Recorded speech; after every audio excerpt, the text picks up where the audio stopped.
My name is Deanna, Dorothy, Rosina, George. And you are a member of which nation? I'm originally from the Squamish Nation. My ancestral name is Synthalia. I carry my grandmother's name from the Squamish Nation.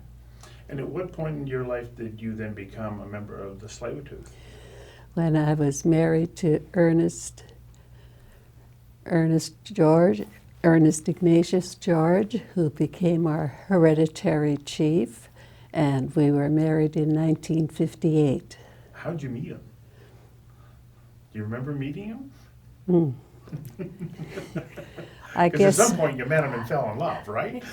yes, I guess the first time we met was when we were in residential school. He was there for 1 year, and then they took him out of boarding school. And then how did you then reconnect with him later? I guess when his brother married Helen Paul, we met again at the, before that we used to run into each other at canoe races when we were younger. So you were a member of Squamish Nation. In which community? Because Squamish Nation made up of a number of different communities. Yes. Where were you living? At Oslahan, and when we were younger, we used to go up to Stamus. We had a house up there, 2-room house, and we used to stay there in the summertime when I was really younger. What was life like then? It was beautiful. At Oslahan, we used to go, I always say we always did our housework before we left to go down the beach there, and we'd be swimming there all the day, all the children from the reserve there, and when we got hungry, we just went and picked some apples off somebody's fruit tree, and we'd go back down the beach there, and when the tide was out, we were able to build dams there and wait for the tide to come in, and then when our dams disappeared, then we'd go to the log boom and we'd swim and dive there. Wow, it's idyllic. It must have been wonderful memories. Yes. And up Squamish, we used to run the trails there, and we'd be gone all day too. We'd have a well at the back of the house there, and we'd always have to have water for drinking and for cooking and washing and everything. And it was so isolated up there, more isolated than Oslahan. So it was a beautiful life up there too. Is that because you were, I guess, in a way, shielded from some of the challenges that were happening if you were closer to the city?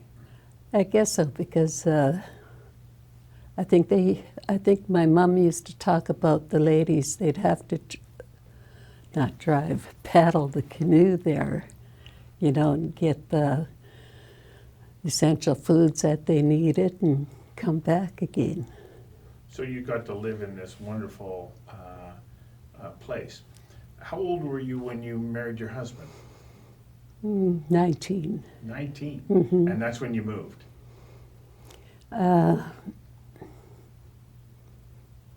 Well, I was in residential school. You were? Which residential school were you At St. Paul's School in North Vancouver. It was residential and day scholar. So I was a day scholar for grade 1, and I didn't realize that until we had to send in our forms for when we were in residential school. So I was in grade 2 when I went to residential school. And then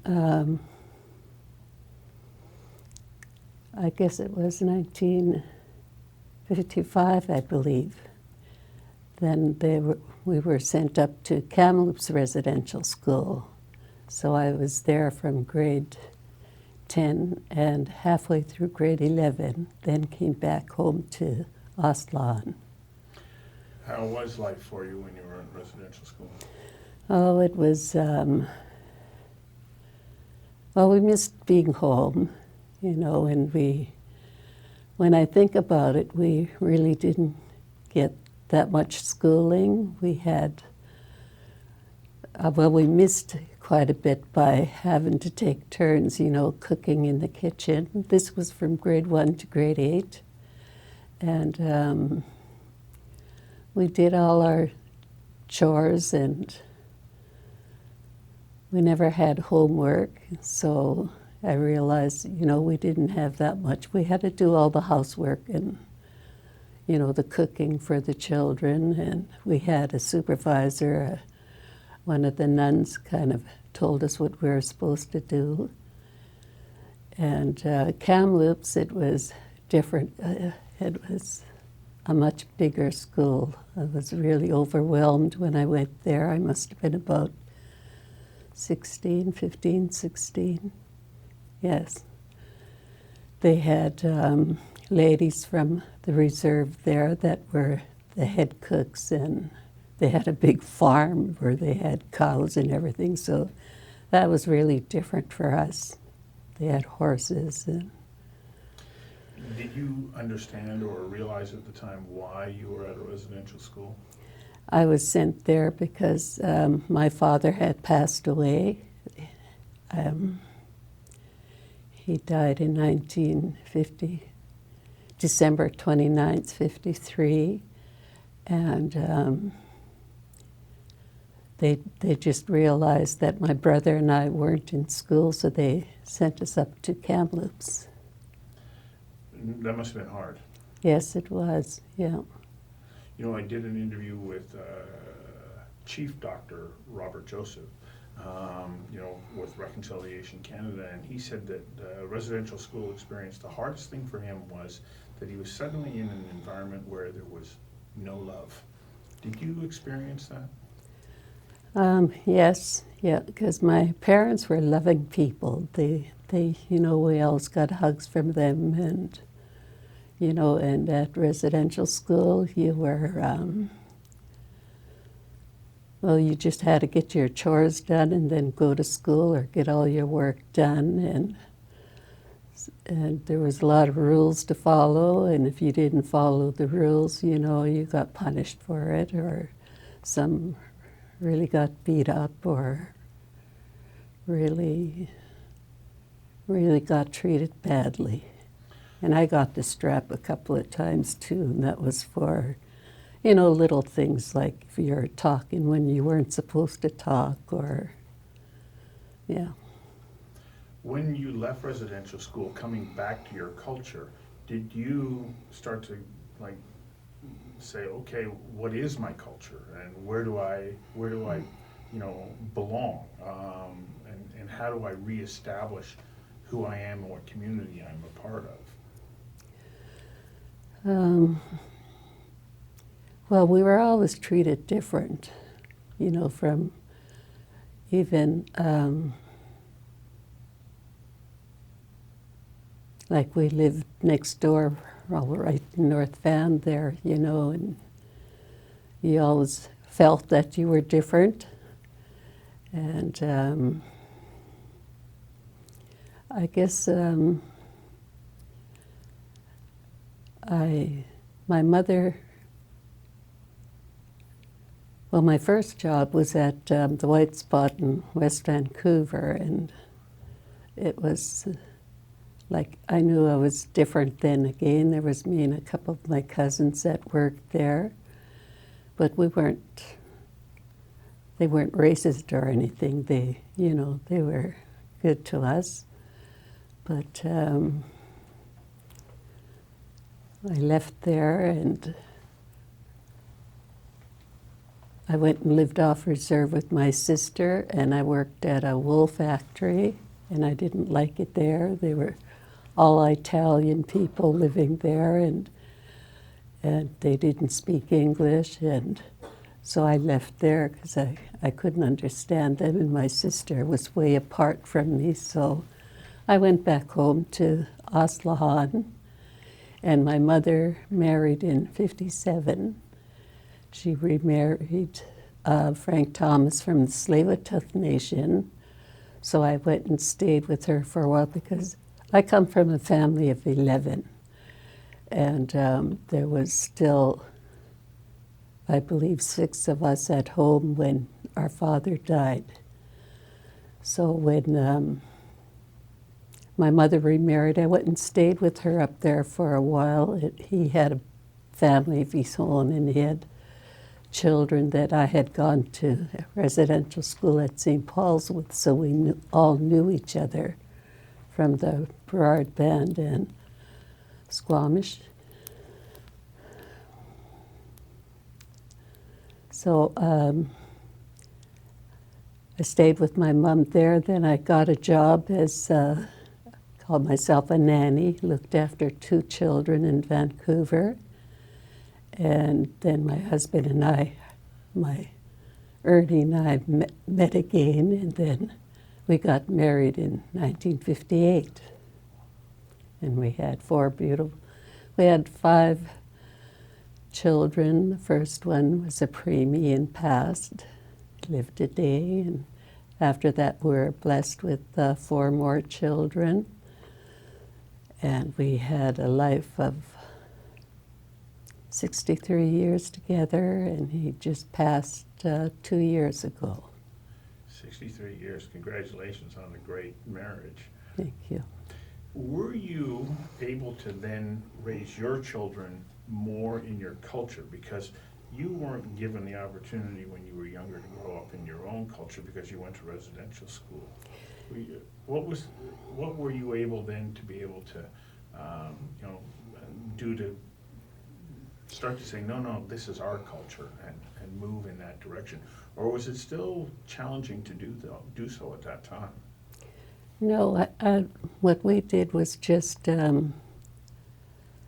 never really thought of it that way, but, my mother was there, and my husband's mother, and we all just taught them what our grandparents taught, how you respected elders, I know my grandparents from Squamish, they had a Shaker church, and we used to have, they used to have the Shaker services. So when I was younger, in the summertime, we'd go to services there, and our mothers would be the cooks. My grandfather built the church with help from some of his family there, and they built a big long kitchen where they had big long wooden tables and benches, and people would come from everywhere from the States, the island, for the Shaker services, and they'd always have fish, cook a big dinner. The mothers would cook the dinner, and our older siblings would serve the food. We'd set the tables as younger ones, and then we'd help the mothers do the dishes. And so they always knew about the Shaker Church, and what was taught there, how you respected elders and visitors, and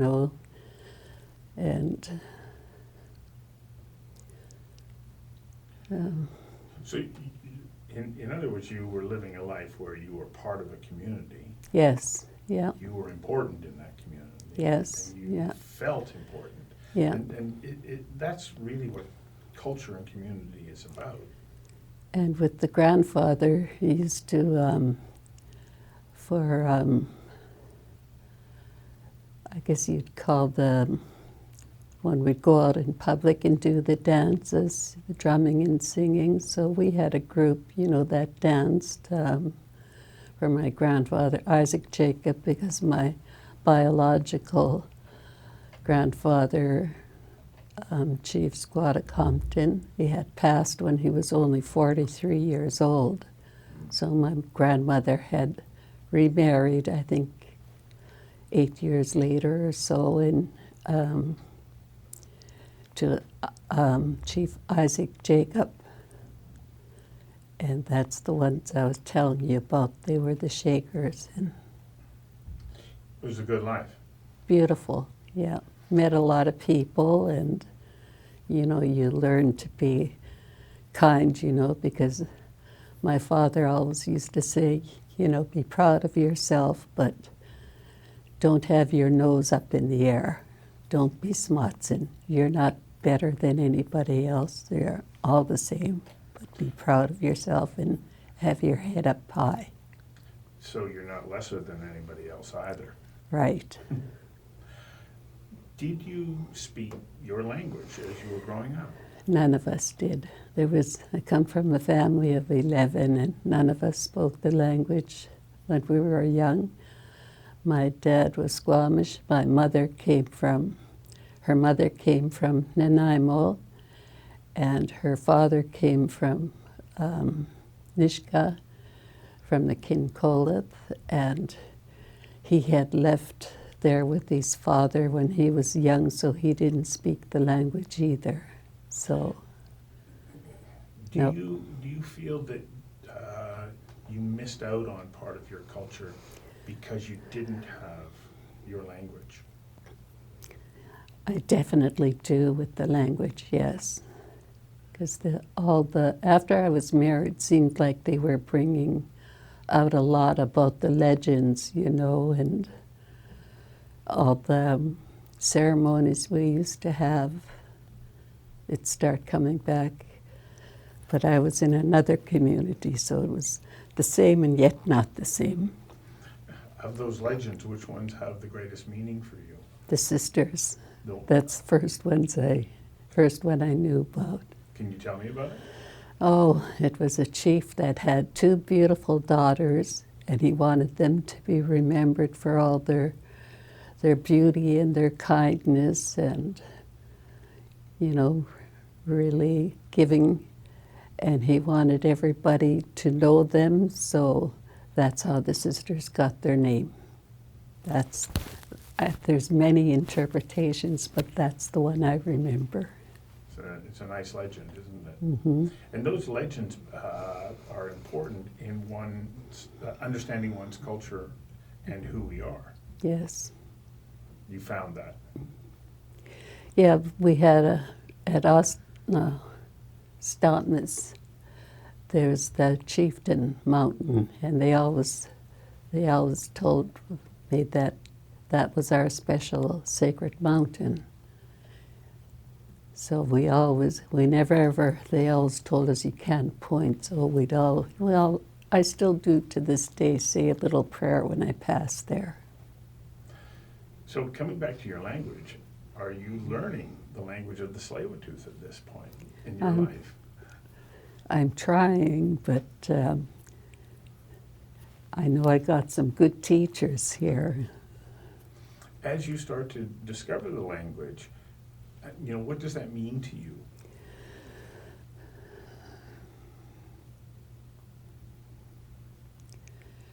That means I'd be whole again.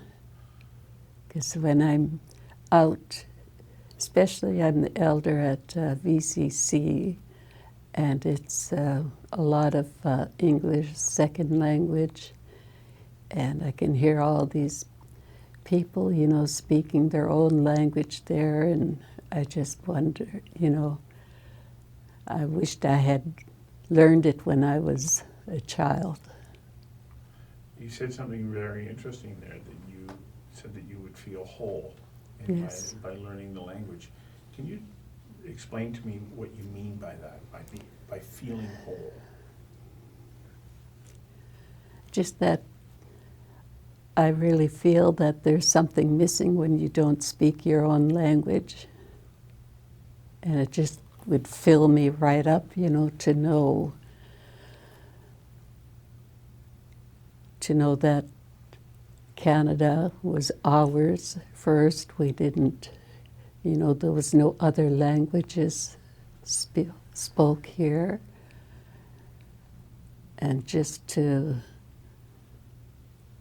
know that we were the first ones here. And that's that's who we are, the language that we speak. Yeah, language is so much about identity and culture. Hmm.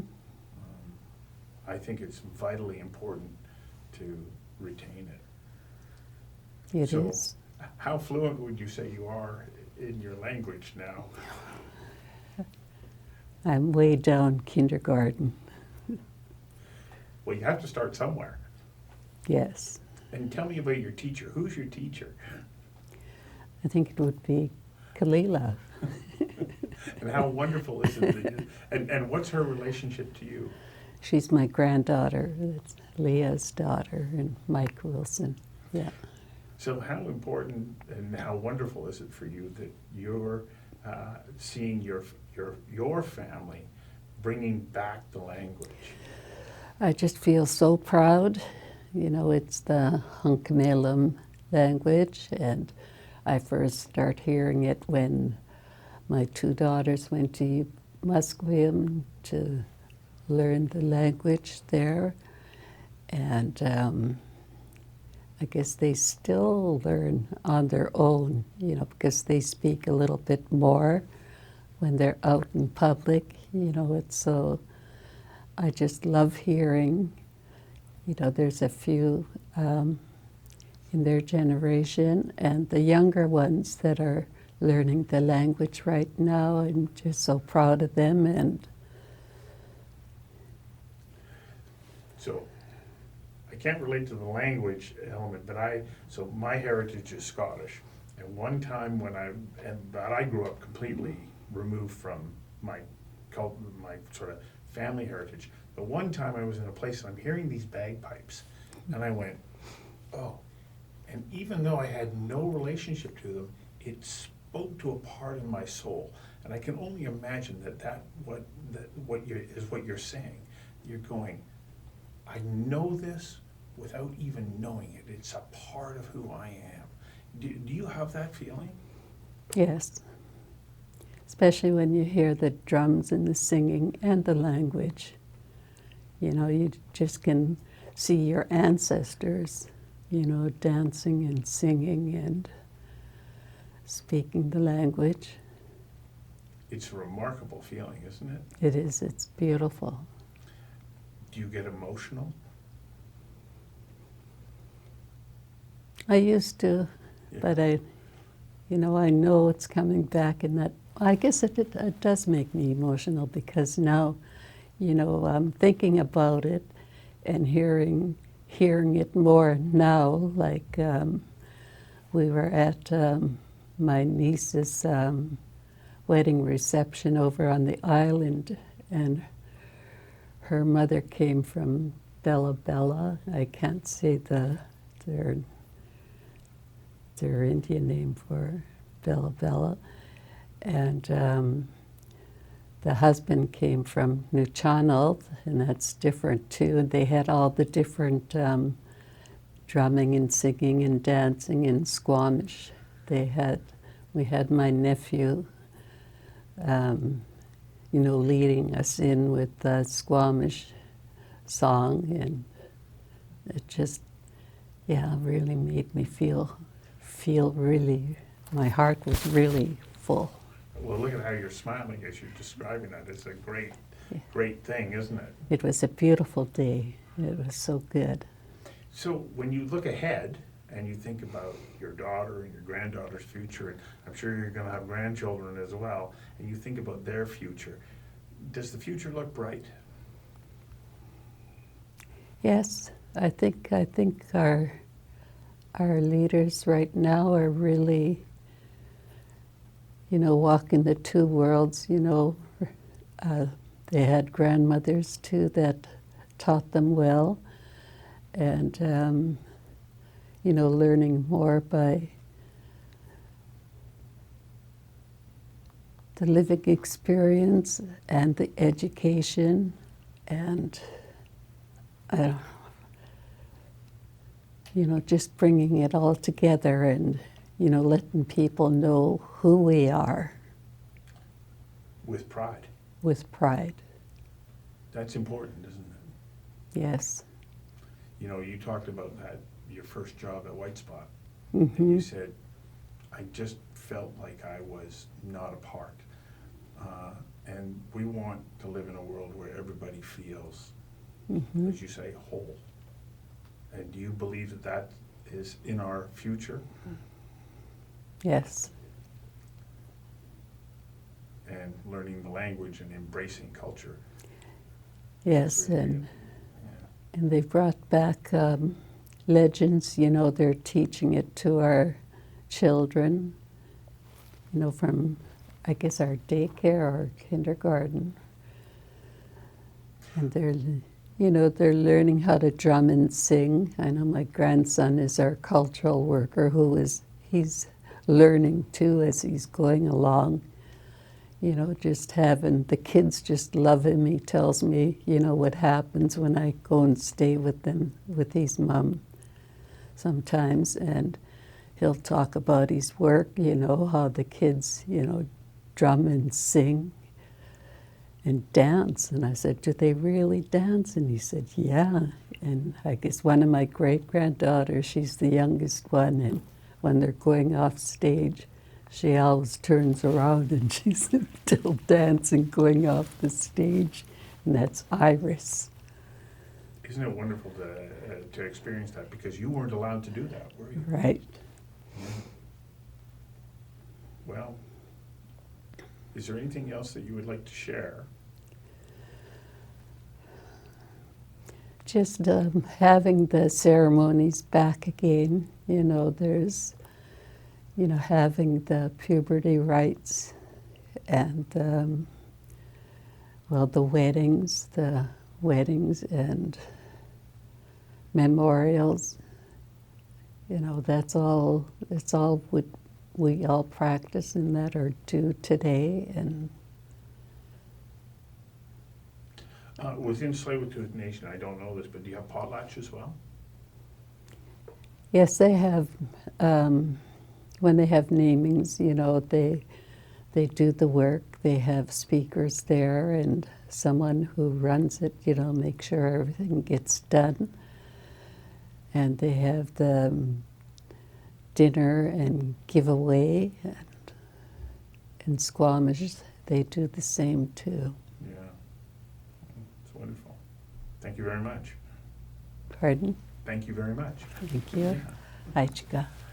Well, you have such a wonderful soul and a beautiful spirit. It just shines through you. Thank you. Yeah. Thank you. Now, before you move, Oh, good? Yeah. I'll just unclip the microphone. okay. Yeah.